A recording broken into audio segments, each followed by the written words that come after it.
My boyfriend and I started dating in July of 2014. He is the biggest optimist in the world and lived a pretty cushy life as the only child of divorced parents. We both lived separately and had jobs that covered all our bills and then some. He bought an expensive sports car, gaming computer, and purebred dog, important later. He was in school, while I had graduated a year before and started work at my first big kid job. Life was great, and the first 6 months were some of the happiest times of my life. The first week of January 2015, he was wrongfully terminated from his job. A new supervisor was on the warpath to replace everyone on BF's shift with his friends and waited until the new year, after the holiday rush was over, to start cleaning house. Government sided with BF during the unemployment claim, and BF started receiving benefits. He decided to focus on finishing school instead of looking for more work. This where the crack started. He was supposed to graduate that May, but he failed a class and couldn't, so he had to go to school in the summer. In June, his savings ran out and he could either afford his car payment and insurance or rent. His lease was up at the end of July, so I agreed to pay his rent and he could move in with me in July and finish school. He found out weeks before he was supposed to graduate that he needed one particular elective to get out. He had to go to school that fall, too. I demanded he get a job to help with expenses, as I wasn't planning on having to support him for so long. A month or two, fine. 6 months? No. He got a job as an insurance agent for an extremely reputable company at the end of July. Turns out this job is commission-based. Being the optimist he is, the manager's talk of being able to make unlimited amounts of money drew him in. I paid for him to take the certification tests he needed to work, and he started trying to build a client base selling structured financial products. He made and makes nothing. He'll have a $700 payday for a small close, then nothing for months. He's out there busting his ass every day, but building a financial client base from scratch without any family privilege or existing networks is ridiculously hard. In Sept 2015, we downsized from my fancy downtown apartment to a posh house on the edge of the ghetto. I paid the security deposit and double rent at both places for a month as that's how the lease overlaps worked out, totaling about $3,500. By November, my savings was almost gone and I had to liquidate shares of my family trust, on which I took a penalty, as my grandfather did not want us to access it before age 25, to get us by. By deck, I had $300 in savings and nothing left in my family trust. I had spent about $17,000 since July supporting us, his job, he needed money to take clients out for lunch and coffee, his dog, and my dog. Since September, we had been having recurring fights about money and chores. I expected him to pick up 90% of the housework as his way of paying me back. He never shaped up on either front. He just kept repeating to me the same things that his manager said to him to draw him in. It'll get better. Everyone struggles at first. If you hang on, you'll make it. Once I make it, we'll be rolling in it. Every time we had a fight. Every time. 2 weeks before Christmas, we had this fight again and I demanded he do something other than feed me bullshit inspirational quotes. I left the house in a rage and drove to buy cigarettes. I was thinking of who I should text and ask to crash for the night when I got angry. Fuck no, I'm not crashing on someone's couch while he lives on the house I pay for, sleeps in the bed I pay for, and eats the food I pay for. I returned home and gave him 10 days to pack his shit and get out. He moved into his dad's house, and I spent Christmas morning chilling with my dog and returning his presents online. We started hanging out again in January of this year, and things seemed to be going well for his business, enough for him to consider getting an apartment. I told him he could move back in and if we couldn't split expenses evenly at first, he had to get serious about doing chores and sticking to my budget. It was fine at first, but by April, he wasn't doing any chores and I was back to paying 100% of his and his dog's living expenses. He also was about to not meet quota for that quarter and asked me to sign up for a policy and then reverse it after quarter end so I'd be reimbursed. I lost my shit on him. I work in capital markets, I can't afford to commit financial fraud for him. I told him I've sacrificed enough for him, he can't come for my integrity too. Bonus, the friend who he did rope into doing the reversed policy still hasn't been reimbursed. 5 months later, we had another blowout fight, and he majorly stepped up on the chores front, which is sustained to this day. Money was still touch and go. When he didn't get paid, his fancy car ate it up every month. He landed a big case in May, and paid his half rent in June for the first time, and offered to pay all of July, which he did. By the second week of July, he was completely broke again, and told me last minute he couldn't pay August rent. I had to scramble to get the cash needed in one account to send the check. He couldn't afford to pay for his half of groceries like he promised either, so that was a scramble too. I'm so sick of this. I work an incredible job for my age, paid off all my college debt 8 months after graduation, and own my car, yet I'm living paycheck to paycheck supporting him. There's always something, even if it's a legitimate something, that keeps him from paying his half. It's been a fucking year and there hasn't even been marginal improvement. His job is meant for filthy rich trust fund kids who can afford to be this broke while they build their client base. I admire his optimism, but he's not suffering for listening to it. I am. I have enabled him far too long, and after the most recent fight about money, I realized he is too immature to be trying his hand at this job. He complains when he meets with clients that spend their money on cars and trips and toys instead of buying a policy from him. When he blew his money on a car and a gaming PC when he had a steady paying job. He has no problem having regular, circular fights with me yet won't ask his parents for help because that would be awkward and I don't want to lose his father's respect. He's hurt that I don't trust his promises when he's barely kept any of them, from his graduation date to his bills to chores. He is too immature to see the larger picture, and because I've been enabling him to a fault, he has never needed to because the consequences don't fall on him. They fall on me. Last night, I told him I'm not renewing the lease and I'm moving out by myself. He followed me around the house pleading with me and asking me questions. How do you feel about me? What about us? Where will I go? What will it take for you to let me come with you? Questions I have answered every single fight. Questions he needs to answer because it's his fucking life. I refused to answer them again and went to bed. He stood in the doorway and said that stupid Marilyn Monroe quote about not deserving people at their best if you can't handle them at your worst. I said he was totally allowed to feel that way and walk. He shut himself in the computer room and slept on the couch that night. I can't believe he feels like I'm abandoning him after all I've done. He doesn't understand how hurtful it is when he tries to pay his half of rent and bills by spouting off platitudes about struggle and success. It makes me feel so fucking disrespected and I have told him this every fight. And despite having this fight regularly, it's like he's not even listening to me. Why would he? I haven't made myself worthy of respect by being his financial doormat and not sticking to my boundaries. At this point, I feel he is using me as a safety net. He knows I won't let him or his dog starve so he doesn't make himself care about coming up with the money for food. He is deluded by his optimism so much so that he breaks every optimistic promise he makes to me. He talks about how he thinks a client will buy an expensive plan, but then they get the cheap one and now he can't pay rent. He talks about how he met loads of people at a networking event, but only 3 call him back and he needs money to take them out. He says he's set to get 40% enrollment on a corporate contract, but only gets 11% so he can't pay for groceries this week. I used to think he was lying to me, but now I see he's lying to himself. He hasn't matured at all and grounded his expectations in reality because I've been standing in the way of it. Because of this, I don't trust him to give me a realistic end date to supporting him, because he'll probably be wrong about that too. And now that I'm done being his atlas and holding his world together, he's starting to panic. It bothers me so fucking much that he didn't take me seriously until I let the hammer drop on him, as it should have been in the beginning. The irony is not lost on me that he's a broke financial advisor. I missed the first 6 months of this relationship, when he had a job that paid well enough to cover up his financial immaturity. I could have taught him a few things that might have stuck instead of picking up all the slack and mommying the ever-living fuck out of him. I miss going to sit-down dinners and football games and movies with him. I miss the feeling I had a month after I met him, where I knew I would marry him. Now I'm not sure at all.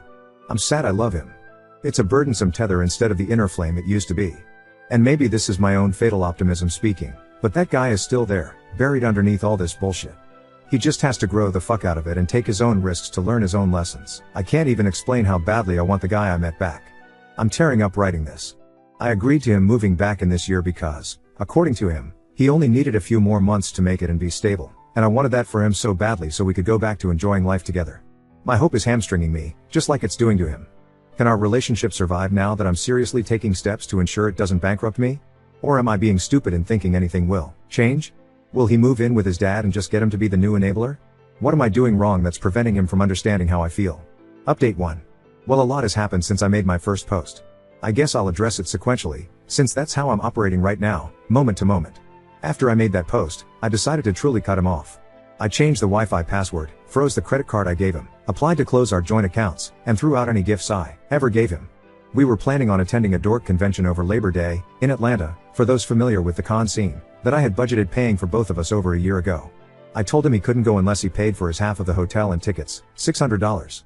Not sure why I did this instead of shooting straight and admitting he was out of his gourd if he thought he could go. Shouldn't have played any games, but I'm kinda glad I did because he told me he'd have $1,000 to me by the end of August. Over text too, in writing. I was floored. Suddenly he can come up with money for a weekend of partying and a chance to reel me back in? I said I would apply that to August's bills, then he could start paying down the rest of the $25K he owed me for supporting him this past year before he could spend his money on luxuries like out-of-state vacations. This was over text, and he never responded, and slept on the couch again that night. That was a Friday. Saturday morning, he left the house around 9 a.m. with his dog, leaving all of his crap in my house. I piled all of his and his dog's stuff under his desk and got rid of any pictures of him around the house. I blocked him everywhere but Facebook and text. I went to 2 rental house showings, loved one of them and the landlord, put a deposit down that day, went on multiple walks with my dog as well as a long trip to the dog park, and celebrated/vented/drank wine through Twizzlers with my next door neighbor and her boyfriend. Ex-BF never returned that night. Sunday, I spent the day working on cosplays and outfits for the convention as well as goofing off with my neighbor and dog. It was lovely. I kept waiting for this wave of sadness and regret to hit me, but it never did. He had been out for 24 hours and his name wasn't on the lease. I texted him that his claim to residency was gone, and he needed to come get his things with 24 hours notice. He said he was coming that night. I said 24 hours notice. He agreed to Monday evening. Monday, he picks up his stuff in his father's truck and gives me back the key. Hours after he left, he added a song to our shared YouTube playlist, Say Something by A Great Big World. I added Gravity by Sarah Bareilles and Too Good by Drake, then removed his access to the playlist the next morning. Yay middle school communication methods. Wednesday, his best friend texts me like nothing is wrong. Thursday, I text my ex about when I can expect his check in the mail. He doesn't respond. Friday morning, I email him. At this point, as far as I can tell, he's gone no contact with me. I send him one last email a day later basically stating that, and he asks me to coffee Sunday night. We met up for coffee. He never mentions repayment at all, but in the discussion about our feelings, we both felt the same way about this. Betrayed, abandoned, hurt, and distrustful of the other person. He felt I had lied when I said I was fine supporting him and basically insinuated that I wouldn't want to be repaid if I believed in us because otherwise I was actually loaning him money under the guise of love and setting him up to fail. When I realized he felt just as used as me because I cut him off for my money, I knew I was done. My stomach sank like a weight. I let him finish talking, then we parted ways. He asked if he could contact me. I said I needed a break. The next day I emailed him about the $1,000 he promised me and reminded him he never discussed repayment at our meeting. He didn't respond for days. Then the day I was set to leave town for the convention, he replies saying the money was on the way. Cool, it can sit in my mailbox for 5 days while I'm out of state. Also, during this time he was telling mutual friends we were going through a rough patch, yet my friends were finding him on Tinder and OKC. I partied my tail off for the entire convention, and when I came back, the check was in an unpostmarked envelope in my mailbox. I cashed it and sent him an email telling him such and asked that he use snail mail for future repayments instead of trespassing on my property when he knows I won't be home. I seriously wonder if he was looking for the spare key I left with the dog sitter. So creepy. He replied to that email with some mushy "I love you and I know I fucked up things," claiming he is too nice and can't say no and his urge to help others makes him neglect himself and he needs to work on that. It was the most laughable apology on earth. I was so nice and helpful that I couldn't stop myself from draining you of all your money and energy. My bad. I replied, you broke my heart and my bank account. It will be a long time before they're both fixed, and then I hope I won't be stupid enough to trust you with them a third time. I will be responding to emails about repayment, otherwise good luck with everything. He replied, if I could take everything back that I did, I would. I love you, name. With all my heart. I could have prevented it all. I could have taken action. But I let you slip away. And that'll be one of the biggest mistakes of my life. I'm truly sorry for hurting you. I just want you to be happy. That's all I've ever wanted. I moved out of the house we lived in to a similar one a few streets away. Moving helped keep me busy enough to not think about this. I threw out all our mementos and pictures and shit in the process, so everything in the new place is all me. Just me. Now I'm settled in and it feels like it hasn't hit me that it's over. I thought I would be crushed, and there were some lonely moments at the convention that caught me up enough to need a cigarette, but I just feel humiliated. I don't even have the urge to check his Instagram. Every time I see a picture of him it just reminds me of how stupid and naive I am for thinking he was my one. I'm also super distrustful of my feelings now because of that. It wasn't a question in my mind when I met him that we'd be together forever. I knew I wanted to spend my life with him, like my name, like a fact. I see cute people out or have great conversations, but I have no desire for anything more because I feel like my feelings aren't trustworthy enough to merit acting on them. They led me so far astray last time. But that's it, I guess. It's over and life is going on. Now on to second story. World crumbled when I discovered my late wife's affair, confirmed by a DNA test, and now I struggle with raising her son. I, 32 male, am shattered and don't know where to turn. My wife passed away last month, only 7 months after giving birth to our son. She developed peripartum cardiomyopathy, a rare and severe form of heart failure that can occur in the months following childbirth. Despite the doctor's best efforts, she didn't survive. Losing her so suddenly has left me heartbroken and in a state of constant grief. 3 weeks ago, my wife's best friend came over to visit. She was visibly nervous and eventually told me she had something sensitive to share. After some hesitation, she revealed that my wife had confided in her that she'd been unfaithful around the time our son was conceived and that there was a chance he might not be mine. I was stunned and angry. My wife's best friend was telling me this only weeks after my wife's death, and it felt like an attempt to tarnish her memory. I couldn't believe it. I told her to leave and not to come back, convinced she was lying or trying to shift blame onto me somehow. The whole thing felt like a betrayal, and I tried to push the thought out of my mind. But once the idea was planted, it wouldn't go away. I kept wondering, what if she was telling the truth? After days of tormenting myself with this possibility, I decided to get a DNA test. It wasn't an easy decision. I felt guilty for even considering it, but I needed closure. Yesterday, the results came back. My worst fears were confirmed. My son isn't biologically mine. Now, I'm in turmoil. I loved my wife, and I wanted to believe our son was a piece of her and me together. But knowing he's not biologically mine has left me feeling lost and betrayed. I keep looking at him, trying to feel the same bond, but the pain of my wife's infidelity is so fresh, and I don't know if I'll ever be able to move past it. I feel awful even considering it, but I don't know if I can raise him on my own. The betrayal I feel is overwhelming, and I don't know if I'm capable of giving him the love and care he deserves. It's breaking my heart, and I feel like a failure, but I also feel like I'm not equipped to give him the life he deserves. Ada? Comments: have you thought to call her friend and ask who the father is? That took a lot for her to tell you. She could have never told you. The right thing to do first is attempt to find this guy and inform him. More than likely she knows who it is. Be sure to apologize and say it was such a big shock but you appreciate she told you the truth. Do you recall looking back things that didn't add up? Did she ever mention a guy and put off like the person was a friend or co-worker? Did any guy stand out maybe at her service or anything like that? Did you look through her phone since finding out to see if there was anything on there? Look at her bank statement for unusual charges in when she could have been seeing him? Momo Skywalker: yes, I would try to find the biofather. The friend might know who it is or have an ideal. Honestly, I couldn't raise a fair baby. The betrayal will hurt too much. If you truly feel you cannot love the baby as he deserves, then give him away.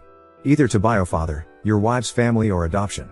It sounds heartless, but in the end, you deserve to live your life without pain and your/her son deserves to be loved unconditionally. Edit: I hadn't thought of contacting the friend, but I will now. The replies have really solidified what I have been feeling. The child is innocent, but I don't think I'd be able to love or care for him as well as I should. Informing the family will be my first step, then contacting the AP, if possible. Adoption is going to be my last resort. Many of you may believe I'm a monster, but put yourself in my situation. I hope you all understand. Edit 2. So I called her friend. I apologized for my behavior, but also asked why she did not inform me as soon as she knew. She said her loyalties laid with her friend more than me. Okay, fine. I asked her about the AP. She said she doesn't know as it was a one-time thing. Apparently, it happened during her work time, whatever that meant, and during daytime as she'd been told. I mean, I'm not fully understanding, but it seems like she fucked a guy when she was supposed to be working. Many of you are suggesting I go through her phone or other social contacts, but I don't know any passwords. I never doubted her. We weren't controlling of each other, and had and gave plenty of privacy. The next step is informing the family, both mine and hers. I'm adding another thing: I don't hate the baby, and I'm not so deranged I'd throw him out of the house. Whatever happens happens according to procedure. I'm not going to instantly abandon a kid just because he isn't mine. Update 1. My family was shocked and angry about everything, but they stood by me. My in-laws were also shocked but didn't believe it at first. They asked to see the DNA test results, and after seeing them, they suggested we do a second test with both families present, just to be sure. They said that if it confirmed he isn't mine, my late wife's sister, who has a 4-year-old daughter, would adopt him, and I could take my name off the birth certificate if I wanted. I agreed, and we did the test yesterday. Results should come in about a week. Honestly, I'm relieved with how things are playing out. There hasn't been any drama, and everyone's been understanding.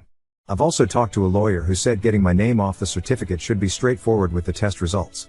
Thank you all again for the support, and for those who offered to adopt him, I'm sorry, but your kindness means a lot. I'll update when the final results are in. Also, English isn't my first language, so I use GPT to help with formatting and phrasing. Edit: for those accusing me of karma farming, I'm going to delete this account after all this is over.